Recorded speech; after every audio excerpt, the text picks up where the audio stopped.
आज अंड्याची भाजी करायची होती, त्यासाठी अंडे उकडण्यासाठी ठेवले. दुसऱ्या डब्यामध्ये भात टाकला. हे होते तोपर्यंत वाटण काढून इकडे खोबरं भाजून घेतलं.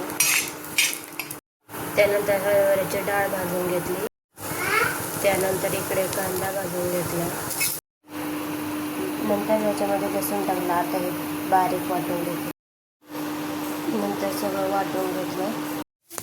त्यानंतर याच्यामध्ये टाकलं तेल, थोडेसे मसाले आणि वाटून घेतलेलं ते टाकलं. इकडे अंड्याची भाजी करून घेतली. इकडे भात झाला होता तोपर्यंत इकडे माशाची भाजी बनवायची होती, त्यासाठी मासे छान नंतर त्याच्यासाठी वाटून घेतलं. त्यामध्ये लसूण, खोबरं आणि थोडीशी कोथिंबीर.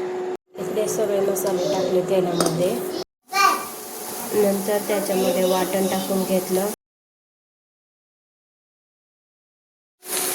नंतर त्याच्यामध्ये मासे टाकून घेतले. थोडेसे परतून दिले. आता त्यामध्ये थोडं पाणी टाकते.